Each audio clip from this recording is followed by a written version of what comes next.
안녕하세요. 마츠시게 유타가입니다. 今日はよろしくお願いします. 잘 부탁드립니다. 네, 그럼 앉아서 진행하시겠습니다.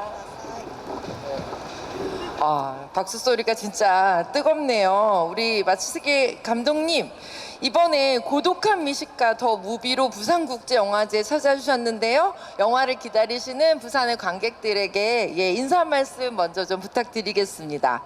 観客の皆様に一言ご挨拶をお願いいたします。日本での公開に先立ちまして、ここ韓国プサンの映画祭で、お披露目ができるということを大変光栄に思っております。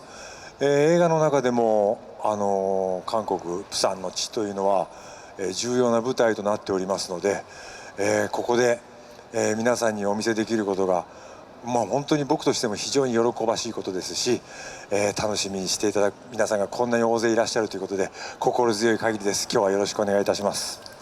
네, 일본에서 상영되기 전에 이렇게 한국 부산에서 여러분께 처음으로 선보이게 되어서 매우 영광입니다. 영화에서 부산은 굉장히 중요한 무대이기 때문에요. 여러분께서 영화를 이렇게 보실 수 있게 된 것이 상당히 기쁩니다. 기대 많이 해주신 여러분들께 꼭 영화 보실 수 있었으면 좋겠습니다. 감사합니다. 네, 감사합니다. 박수 크게 부탁드리겠습니다. 네. 감독님, 이번 부산국제영화제는 첫 방문이신데 뜻깊게도 첫 연출작, 그러니까 감독 데뷔작으로 이렇게 부산영화제에 초청을 받으셨어요. 이 부산영화제 초청 받으셨을 때 기분 어떠셨을지 소감 궁금합니다. 松重さんにとって今回のプサン国際映画祭は初めての訪問だと聞いておりますけれども、初めての演出作でこのデビュー作なのにこのプサン国際映画祭に正式招待されたそのご感想をお願いいたします。ちょうど映画を撮っていたのが去年2023年の10月のこの時期でして、プサンにロケに来たんだけども、プサン映画祭のために飛行機の便が満席で、なぜかソウル経由でここに入らなければならなかったという、苦渋の思いをしたんですけども、今回は晴れてこのレッドカーペット歩いてヒノキ舞台の、この場所に戻ってこれたというのは、非常に、縁を感じますし、僕がまた生まれ育った福岡とも非常に地理的にも、近いプサンです。船での行き来もありますし、食べるものに関しても同じ食材を使って味付けが違うっていう、何かこう懐かしさと、興味深さが、共存している非常に僕にとっても思い出の深い場所なので、ここで、この場に立ってお披露目できることは非常に喜ばしいことです。 네. 이 영화는 2023년 10월 딱 작년 이맘때쯤에 촬영을 했는데요. 부산에도 로케를 하러 왔었습니다. 그런데 당시에 부산국제영화제가 열려서 비행기가 만석이 되는 바람에 어쩔 수 없이 서울을 경유하는 비행기를 타고 와야 했던 기억이 있습니다. 이번에는 다행히 제가 레드카펫도 걷고 이렇게 부산에 돌아올 수 있게 되어서 굉장히 인연을 느낍니다. 제가 태어나고 자란 후쿠오카와 부산이 가깝기도 하고요. 배로 왔다 갔다 할 수도 있죠. 그리고 먹는 음식도 식재료는 같은데 맛은 다릅니다. 그래서 뭔가 어떤 그리움도 느껴지고 또 흥미로움도 느껴지는 그런 느낌이 공존하는 추억의 장소이기도 합니다. 여기 계신 분들을 뵙게 되어서 상당히 기쁩니다. 네, 안 그래도 지금 레드카펫 얘기해 주셨는데요. 감독님 어제 이렇게 오시면서 레드카펫에서 이렇게 뭘 드셨어요. 그 모습이 굉장히 화제가 됐었는데 이번 영화랑 약간 연관이 있는 음식 같다는 생각이 들었습니다. 어떤 음식을 드시면서 레드카펫 오셨는지 소개 좀 해주세요. 昨日レッドカーペットを歩いてらっしゃる姿を見たんですけれども、何か食べてらっしゃるようなお召し上がりになっているようなその場面が非常に話題になりました。それって何か映画と関係のある食べ物なのでしょうか。よかったら教えていただけますか。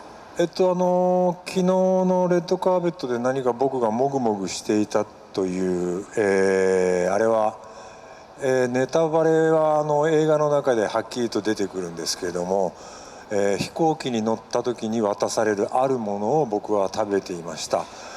それが映画の中でも重要なモチーフになっていますので、昨日レッドカーペットでもぐもぐしてたのはこういうことだったのかなというのが分かるようになっております。でも本当に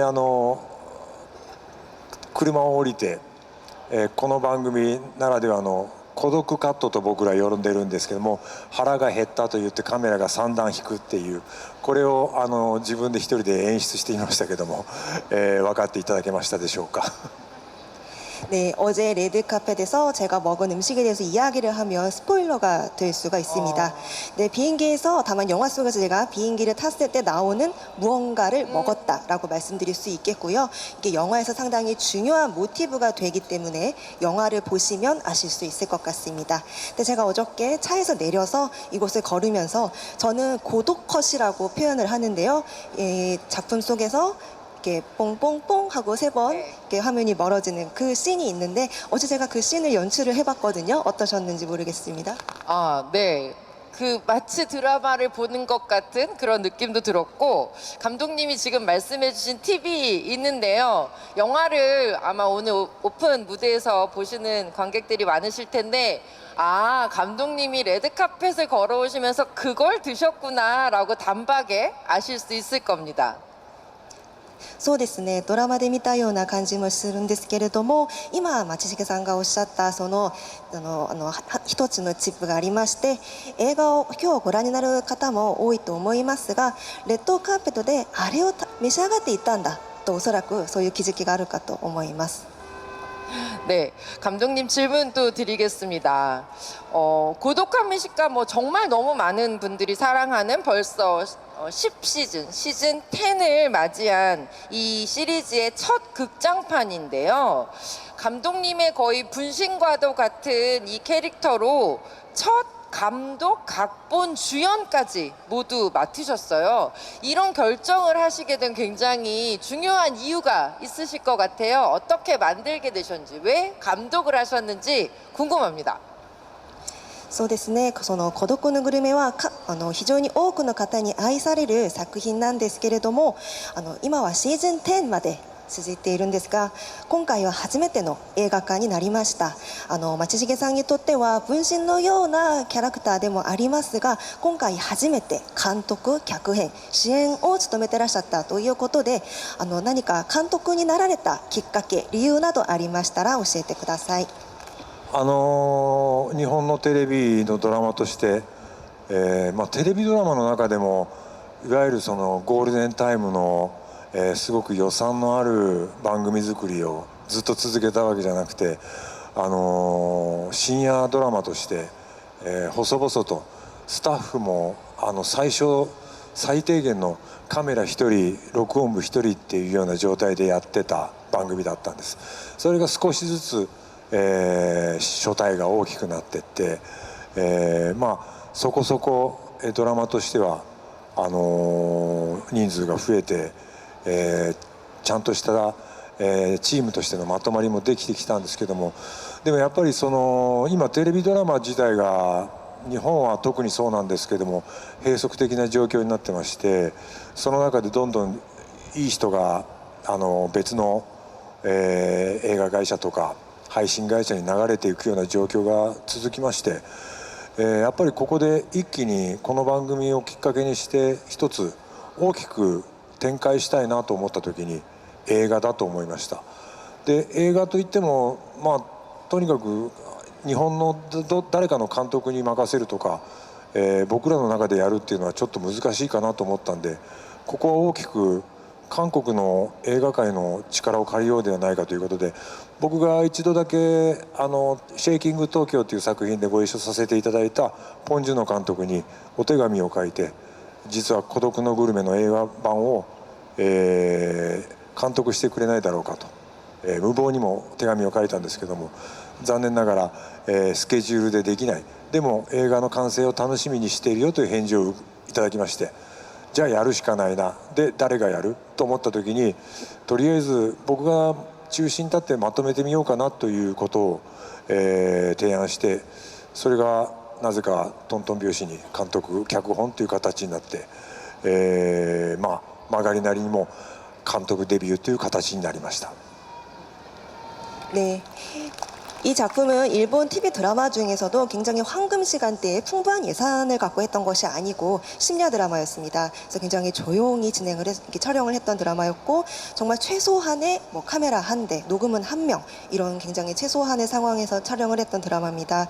그렇게 작게 시작을 했는데 점점 커져서 드라마적으로도 어느 정도 수요가 커졌고 또 저희 드라마 스태프들도 어느 정도 굳어진 그런 상황이었는데요. 근데 일본의 TV 드라마 자체가 점점 규모가 줄어들고 있어서 점점 훌륭한 인재들이 뭐 다른 영화사로 간다든가 인재 유출이 있는 그런 상황입니다. 그래서 저는 이 작품을 계기로 해서 상황을 전환하고 싶었고 그러려면 영화여야겠다 생각을 했습니다. 근데 영화 감독은 다른 일본의 감독이 하는 것보다는 근데 내가 할까? 그런데 내가 하는 게 어렵다면 한국 영화계의 힘을 빌리자. 그래서 예전에 쉐이킹 도쿄라는 작품에서 딱 한 번 함께 일했던 봉준호 감독님께 편지를 드렸어요.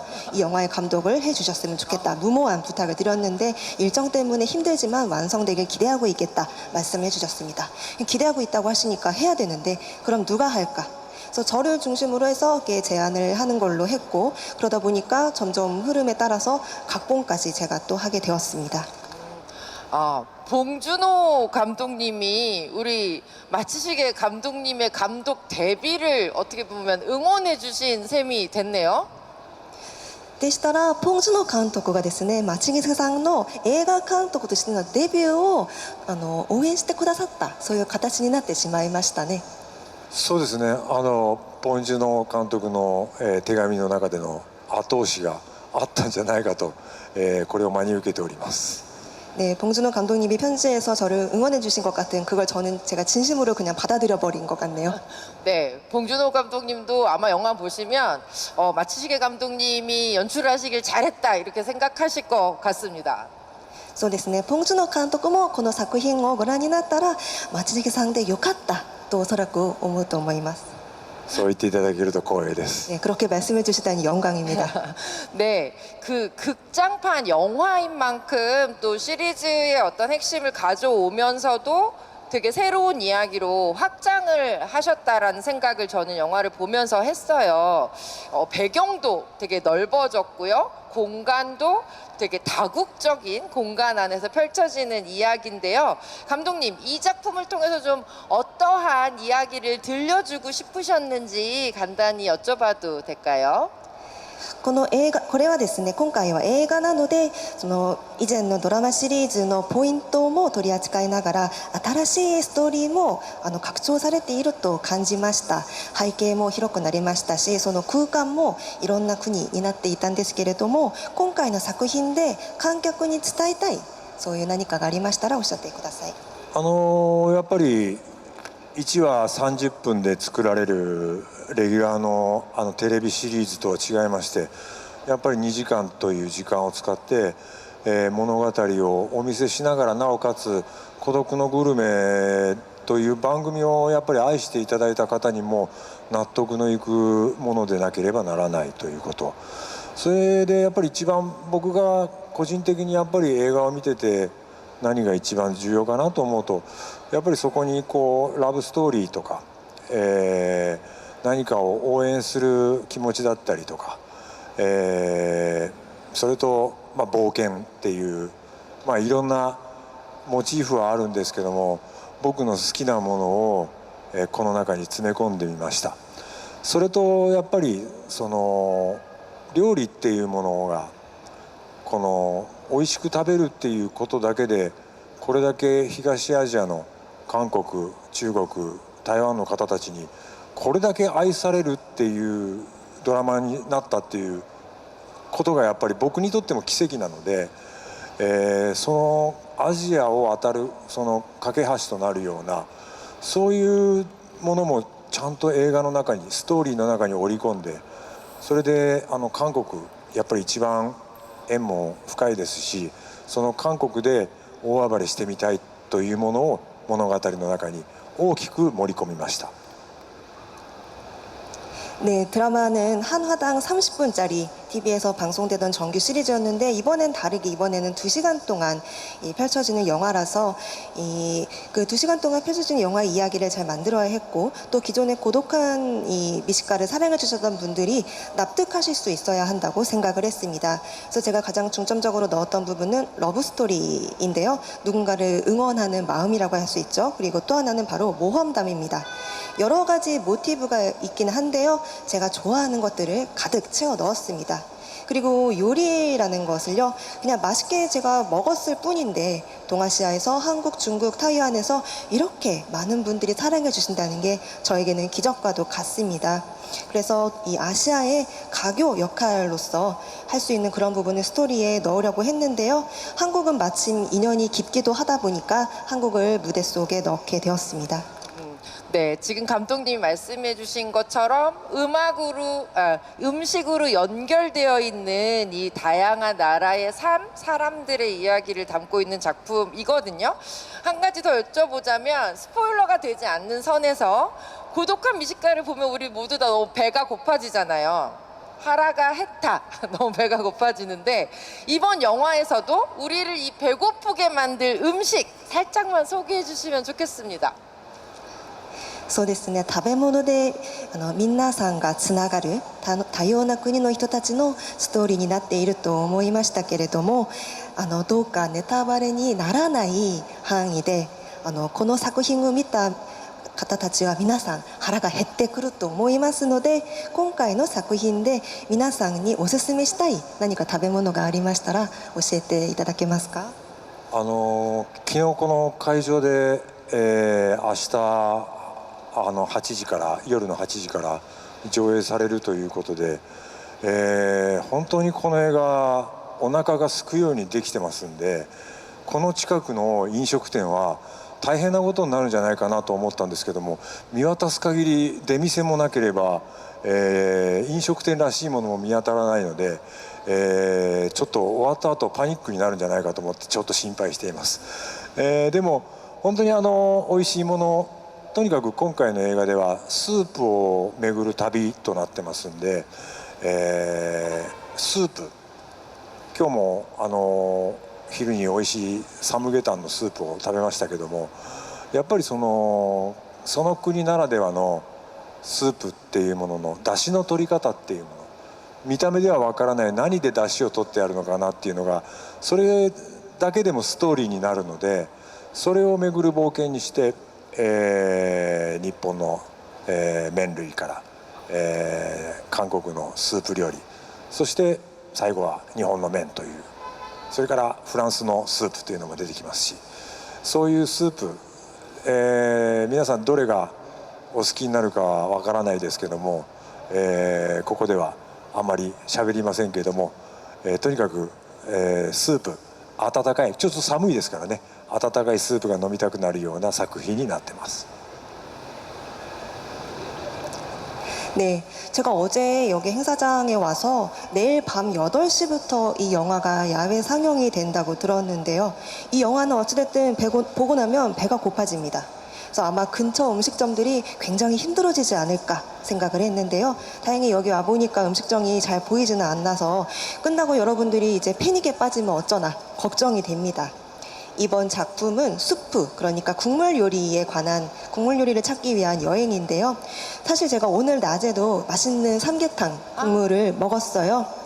근데 이런 어느 국가 고유의 국물을 맛을 내는 것은 겉으로 보기에는 어떻게 맛을 냈는지 알기가 힘들기 때문에 이에 대해서 어떻게 이 국물 맛을 낸 것인가 이걸 알아가는 것이 이 영화의 스토리고요. 그러다 보니까 모험도 있습니다. 일본의 면 요리에서 시작해서 한국의 국물 요리, 또 일본의 면 요리, 또 프랑스의 요리로 이어지는데요. 여러분들이 무엇을 좋아하시게 될지는 잘 모르겠습니다만, 그리고 제가 이 자리에서 말씀드리기는 죄송하지만 힘들지만 오늘 날씨가 조금 쌀쌀하죠. 따뜻한 국물 요리가 먹고 싶어지시지 않을까 싶습니다. 네, 맞습니다. 아마 영화 보시고 나면 근처에 국물 요리하는 집으로 정말 달려가고 싶으실 것 같은데, 그 지점에서 하나만 더 저도 여쭤보고 싶은 것이었어요. 이 국물, 영화 속에서는 이제 다시, 스프 이렇게 나오는데요. 이 국물이라고 하는 음식이 가지는 의미가 되게 철학적이라는 걸 전 영화를 보면서 깨달았거든요. 감독님도 아마 그 다시 국물에 대한 철학적인 의미를 좀 생각하셨을 것 같다는 생각이 들었습니다. 조금 얘기 듣고 싶습니다. はい、映画をご覧になるとですね、近くでスープをとにかく食べに行きたいと皆さんおそらく考えられるようになるかと思いますが、スープ、映画ではだし、スープというふうに表現されていますが、このスープの意味にはですね、哲学的なところもあると思うんですけれども、監督は個人的にそのスープ、だしの哲学的な意味についてどういうふうに考えてらっしゃったのか教えてください。やっぱり映画っていうものは見たお客さんにそのスクリーンの裏側にあるものを想像していただくっていうことに尽きると僕は思ってます。やっぱりその説明しすぎないっていうことの大切さっていうのは映画にあると思いまして、スープっていうものも目の前に出されたスープが果たして何で出汁を取ってあるか、どういう隠し味があるのかっていうことは語られることはありませんけれども、そこから読み取って感動するっていうことが僕はそのスープを飲んで美味しいと思う醍醐味だと思うんで、そこと同じようにやっぱりその人と人の気持ちの触れ合い、すれ違いっていうものもその目の前で起こっていることじゃない裏側に何があるんだろうなっていうことを読み取っていただきたいし、そこを映画の中で、重要に、考えて作りました。 네. 이 영화를 보신 관객분들께서 이 스크린의 뒷면, 이면에 있는 것들에 대해서 상상을 하실 수 있게 만드는 게 영화에서 중요하다고 생각하는데요. 설명을 너무 많이 하지 않는 것의 중요함이 영화에 있다고 생각을 합니다. 이 수프라고는 말을 해도 어떻게 이 국물의 맛을 내었는가 이에 대해서 말을 하는 것은 아니고요. 이 보시고 또 감동을 느끼게 되는 것이 이 수프 국물 요리의 매력이 아닐까 싶습니다. 그런데 이것과 마찬가지로 사람과 사람 간에 서로 마음이 통하고 그 사람의 이면에 무엇이 있는가 이를 느끼실 수 있었으면 좋겠는데요. 그런 것들을 중요하게 생각하면서 영화를 만들었습니다. 네, 그 생각이 드네요. 그 감독님의 진심이 우러난 따뜻한 국물 같은 영화가 이 작품이 아닌가라는 생각을 했습니다. 감독님께 질문을 드리자면 이번 작품에 훌륭한 배우들이 대거 등장을 합니다. 함께 호흡을 맞춘 이 캐스팅한 배우님들, 멋진 배우님들 소개를 해주시고요. 그분들을 어떻게 캐스팅하셨는지 얘기도 좀 들려주셨으면 좋겠습니다. そうですね、監督の真心が温かいスープになっているのではないか、この作品を見ながら感じました。この作品には素晴らしい俳優さんもたくさん出てらっしゃるんですけれども、その俳優さんたちについても紹介していただければと思います。そしてその俳優さんたちのそのキャスティングの話についてもお聞きしたいと思います。キャスティングというのは今まで一方的にこちらが受けるものだと思ってたのに、今回は台本を作っていく段階でこの役はこの人しかありえないなというふうにもう気持ちが高ぶっていくんですね。それで本当に脚本を渡して仕事役を引き受けてくれるかどうかっていうのは本当にラブレターを渡してその返事を待つ高校生のような気分でずっと待ち続けました。でも本当に待っても待っても待てど暮らせど返事が来ないこともありましたけども、僕の恋は全て叶えまして、本当にこの人だと思った方が、揃って、このスクリーンを飾ってくれました。もうあと僕は本当俳優ですからこんなことも言うのはおかしいんですけども、やっぱり映画を最終的には俳優さんの力だなと思いまして、僕以外のキャストの方たちは孤独のグルメという世界とは全く関係ない人たちなんですけれども、やはりこの孤独のグルメの映画の中にはなくてはならない人たちになりました。そしてもう一人重要な韓国の俳優さん、ここでは今お知らせすることはできませんけれども、韓国の本当に俳優さんで、僕がどうしてもこの方と一緒にやってみたいって言った方に熱烈なラブコールをしましたところ、本当に引き受けてくださいまして、本当に映画の中でもその方と2人で、言葉は通じないんですけれども、ボディーランゲージとか、片言の英語で喋り合う中でのシーンというのが、笑いの面でも一番面白いところになりましたんで、そういう意味でも本当にキャスティングっていうのは大事だったし、俳優さんに恵まれた作品だと僕は言い切ることができます。 네, 캐스팅을 사실 전 지금까지 일방적으로 받는 입장이었는데, 이번에는 대본을 작성할 시점부터 이 역할은 이 사람이어야겠다 생각을 하는 그런 과정이 있었죠.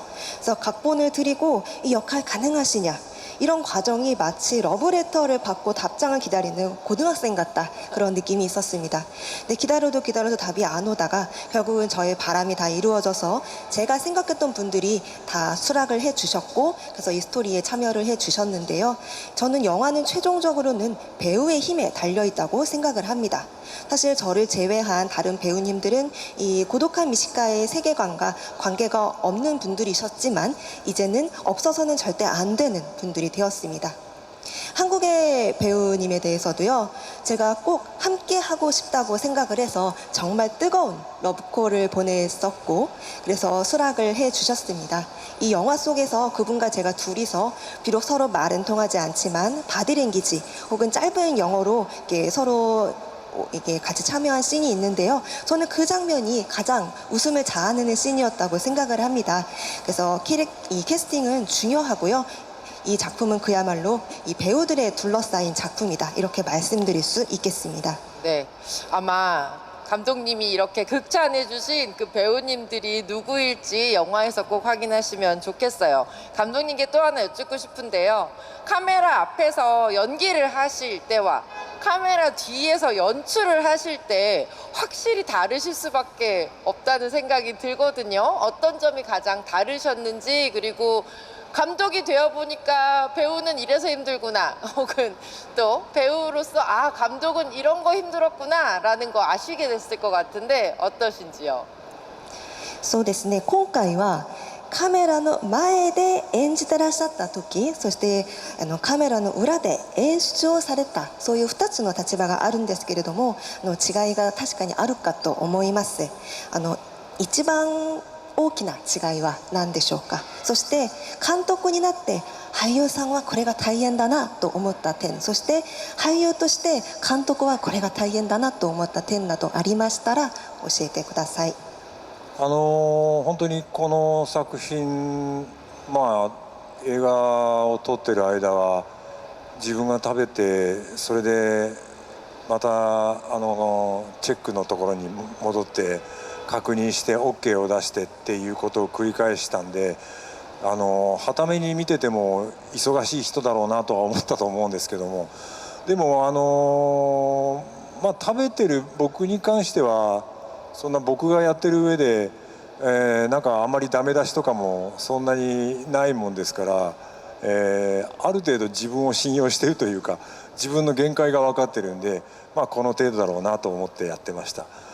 ただ俳優さんっていうのは本当にその瞬間瞬間でその前後のシーンも関わってないわけですし、関わってないというか、見てそういうシーンになってるのかっていうことも確認できない上で、どんどん先に進まなきゃいけないっていう、ある意味こう見えないものを作り上げていくんですけども、それは監督の判断でしかないっていう、監督がもっと大きな声でやってくださいとか、もっとここは抑えた感情でやってくださいとかっていう指示一つによって、コントロールしたもので全体の中の、俳優パートになるっていう、そこが非常に残酷だし難しいなと思いました。でやっぱり監督をやってみると物語全部を通して見ることができるので、そういう意味でいくと初めてその映画を作るっていうことの、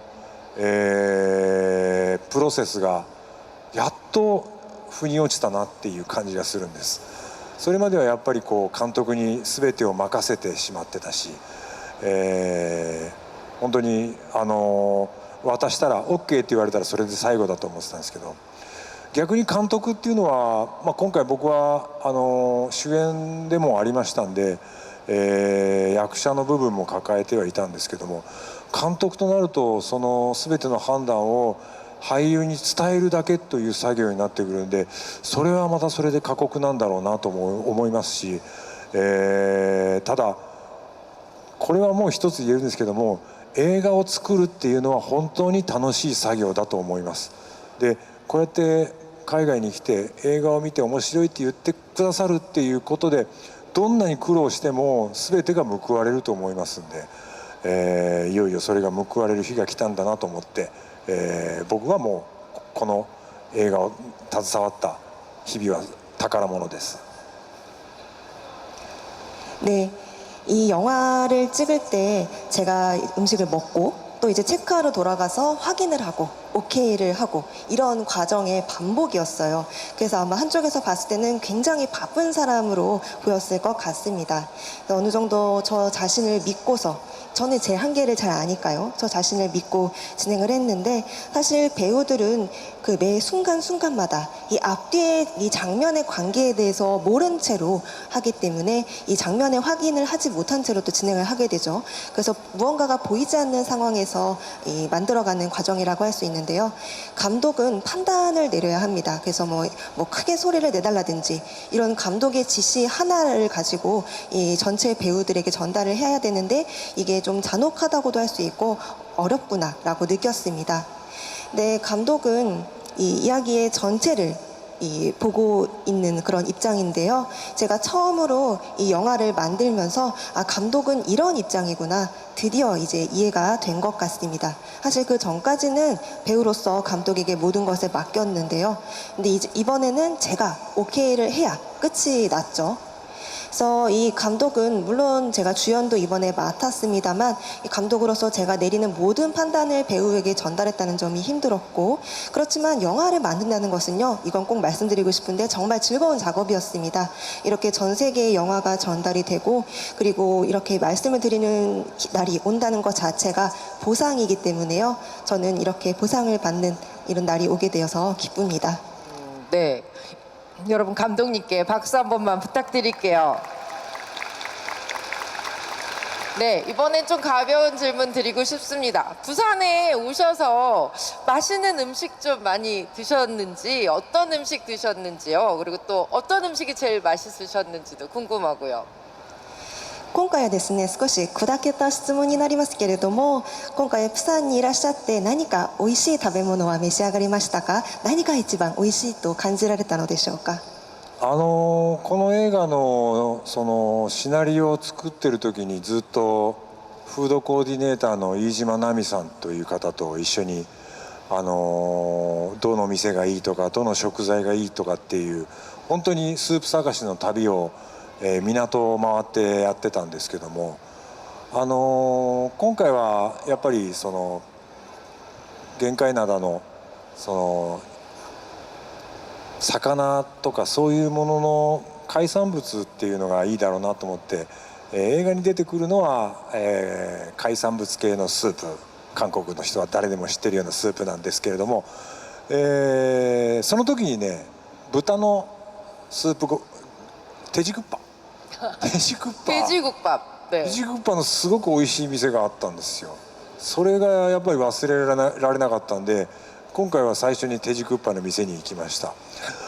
韓国の港町ってそれぞれここのエリアはアナゴばっかりだとかタコばっかりだとかって結構その店に港によって偏りがあるんですよね。なんかこうだから面白い、なんかこうアナゴ通りみたいになってて面白いなと思ったんですけど、あとね、僕好きなのがソルビン、かき氷、きな粉のかき氷、あれも好きなんですよ。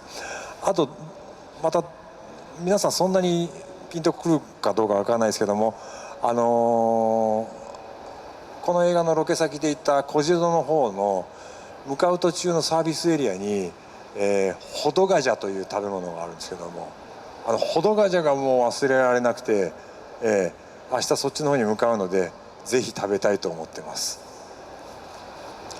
네, 이 시나리오를 쓸 때요, 일본의 푸드 코디네이터이신 이이즈마 나미 씨와 함께 어느 가게를 가면 좋을까, 어느 식재료를 쓰면 좋을까에 대해서 생각을 하면서 같이 수프 찾기 여행을 하면서 한국 마을들을 돌았었습니다. 그래서 이번에는 아무래도 생선, 해산물이 좋겠다라고 생각을 했고요. 그래서 이 영화에는 해산물 계열의 국물 요리가 등장을 하는데 아마 한국인 분들은 다 아실 겁니다. 그리고 제가 돼지국밥이 굉장히 맛있는 가게가 있어서요, 도저히 거기를 잊을 수가 없어서 이번 방문에서 처음으로 먹은 것도 바로 돼지국밥이었습니다. 이 한국 마을에는 각자의 어떤 특징이 있는 것 같아요. 그래서 뭐 문어 요리가 있기도 하고 장어가 있기도 하고 각각의 어떤 특징들이 다 있는 것 같은데요. 그리고 또 하나 제가 좋아하는 거는 한국의 그 팥빙수 전문점이죠. 설빙의 콩가루 팥빙수도 참 좋아합니다. 그리고 또 여러분들이 아실지 모르겠는데요, 제가 영화 로켓 때문에 거제도를 방문했을 때 휴게소에서 호두과자를 먹었는데 이것도 정말 잊을 수가 없어서 내일도 또 먹어보려고 합니다. 왠지 부산국제영화제에서 우리 감독님께서 드시고 싶은 음식 리스트가 쭉 있을 것 같은데요. 今回釜山国際映画祭への訪問をきっかけに監督が個人的に食べたいものリストがあるんじゃないのかなと今思いました。今回そのプサンに来てですか？そうですね、今回を今回初めて食べるというのでいくと、今日食べたサムゲタンはすごく美味しかったんですけども、あとあれですね、冷麺でも小麦粉の冷麺がありますよね、名前をちょっと忘れてしまったんですけども、あれも非常に美味しかったですね。なんか食べるものが美味しいんで、その都度感動してますから、美味しいよって言って連れてかれたところで非常に満足して終わってます。 네, 부산에서 제가 또 먹은 게 삼계탕이 있었는데 삼계탕도 너무 맛있었고, 또 냉면이 제가 이름은 까먹었는데 밀가루로 만든 냉면 같은 게 있었는데 그것도 맛있었고요. 밀면 말씀하시는 네, 아마 밀면인 것 거죠? 같네요. 네. 굉장히 맛있었습니다. 그래서 먹는 것들이 다 맛있어서 매번 감동을 하고 있어요. 맛있다고 해서 따라가 보면은 다 맛있었습니다. 이건 사실 우리 감독님의 팬분들은 많이 아시는 이야기실 수도 있지만, 드라마 속에서 고로상은 대식가고 술을 전혀 안 하시잖아요. 그런데 우리 감독님께서는 소식가이시지만 또 애주가시다, 이런 얘기가 있는데, 이렇게 정반대의 캐릭터를 연기하시면서 좀 어떠셨는지도 궁금하고요. 한국에서도 좀 맛있는 술 한잔 나누셨는지도 궁금합니다.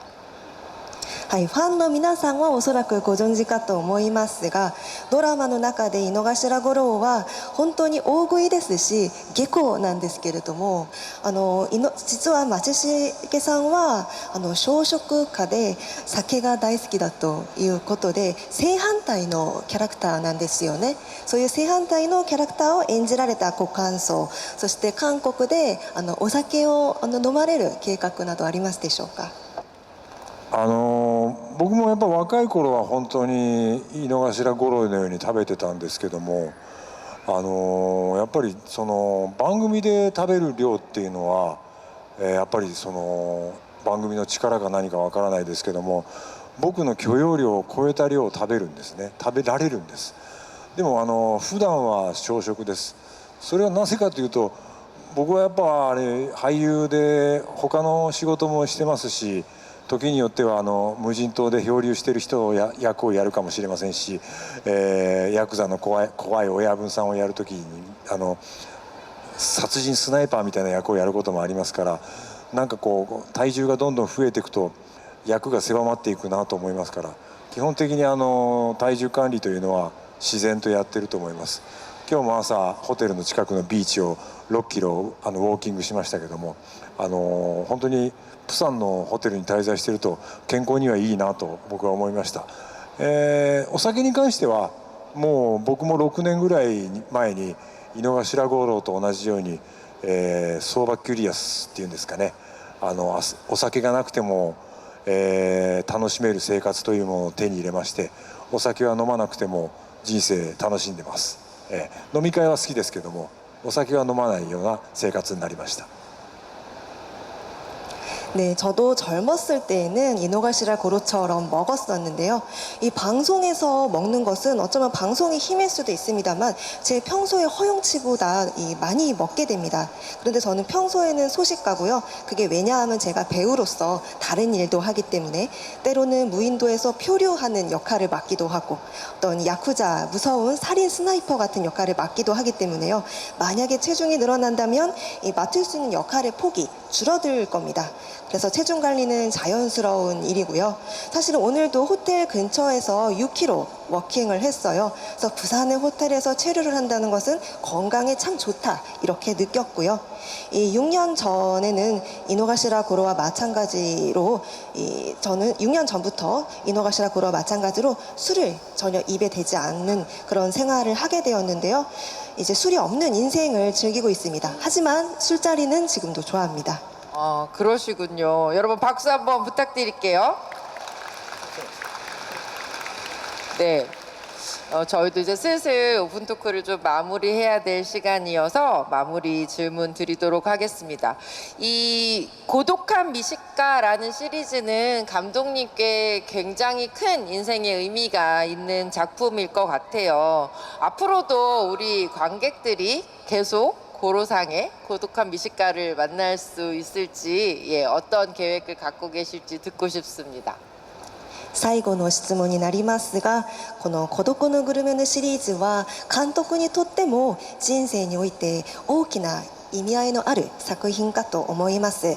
今後もですね、井の頭五郎が登場する孤独のグルメに会うことは可能でしょうか。計画についてお聞かせください。日本では今週から孤独のグルメのシーズン11という今までやってたことじゃなくいろんな人に焦点を当てていろんな職業のいろんな性別の人が、お腹を空かせて一人でご飯を食べるっていうそれを短編としてやるシリーズが今週から始まります。そこになぜか井の頭五郎が店にいて一緒に食べるという一緒に食べるけれどもそれぞれ知り合ってるわけでもなく、会話もせずにそれぞれ淡々と食べるそれぞれの孤独のグルメというシリーズを、今週から放送が始まります。それに関しては僕は企画プロデューサーという形で、本を作ったり、ロケ場所を探したりするっていう仕事をやりました。で結局今新しく10月から3ヶ月間やるシリーズをやって1月10日に日本でこの映画の方が公開されるので、とにかく僕は今もう全てこのドラマと映画にかけてると言って間違いはないと思います。これだけ僕が一生懸命っていうか本当に良かれと思ってお客さんが喜んでいただけるように作品を、とにかく集中して作ってます。でこれがもし面白くないよって言われたらごめんなさいと言って退場するつもりです。ただ面白かったもう一回見たいっていうお客さんが多くいらっしゃるんであれば、いろいろな展開を考えていきたいです。ただ今までみたいに出演者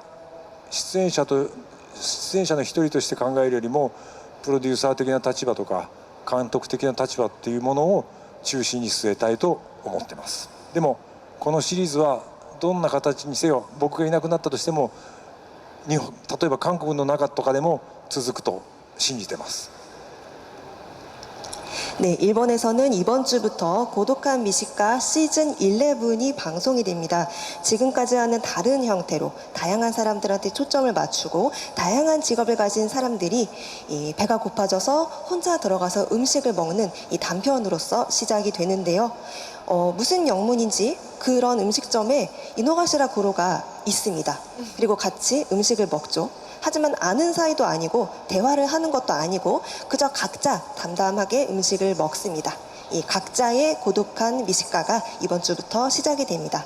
저는 이 드라마의 기획 PD로서 각본을 쓰고 또 로케이션 장소를 찾는 그런 역할로서 참여를 했습니다. 이 드라마가 10월부터 3개월 동안 시리즈 방송이 되고요. 그리고 일본에서는 내년 1월 10일에 영화가 상영이 시작됩니다. 그래서 저는 사실 이번 이 드라마와 영화에 모든 것을 걸고 있고요. 제가 이렇게 열심히 해서 관객분들이 즐거우실 수 있도록 집중을 해서 만들었습니다. 그래서 만약에 이 작품이 재미가 없다면 미안합니다. 저는 퇴장하겠습니다. 하고 갈 것이고요. 그런데 만약에 재미있었다. 한 번 더 보고 싶다. 그런 분들이 다시 찾아주신다면 다양한 전개에 대해서 생각을 해보려고 합니다.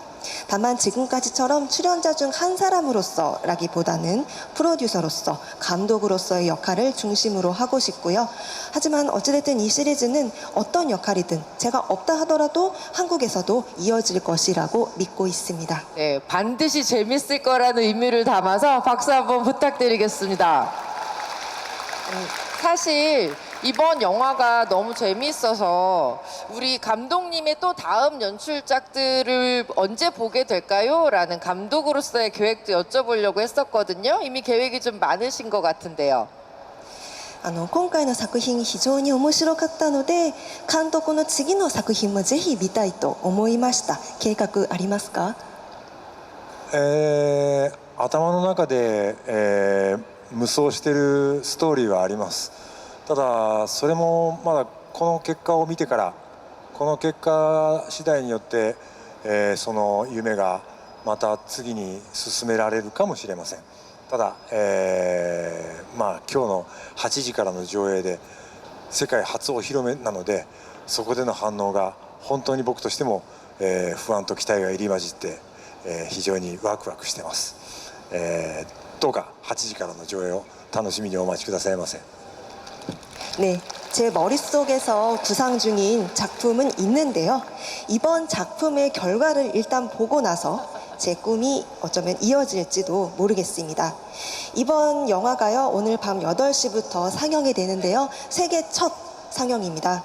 그래서 관객분들의 반응이 어떨지 상당히 두근두근 하고요. 여러분들 오늘 밤 8시 상영 꼭 기대해 주시기 바랍니다. 네, 너무 기대가 되는데요. 우리 감독님 한 가지 팁 하나만 주세요. 어떻게 하면 고독한 미식가 더 무비를 재미있게 볼 수 있는지 팁 하나 주시면서 우리 관객분들께 끝 인사 부탁드리겠습니다. 一つだけアドバイスをお願いしたいんですけれども、この映画を楽しめる方法について一つだけ教えてください。この映画を楽しめるチップがあれば。楽しめるチェック、もし周りの人の迷惑にならなければ、今のうちにコンビニでスナック菓子を一つポケットに忍ばせておくといいと思います。 네, 혹시 주변 분들에게 방해가 되지 않는다면 지금 편의점에 가셔서 과자를 사서 준비해 두시면 될 것 같습니다. 네, 감사합니다. 우리 감독님께 다시 한번 뜨거운 박수 부탁드리겠습니다. 감사합니다. 네, 감사합니다. 그러면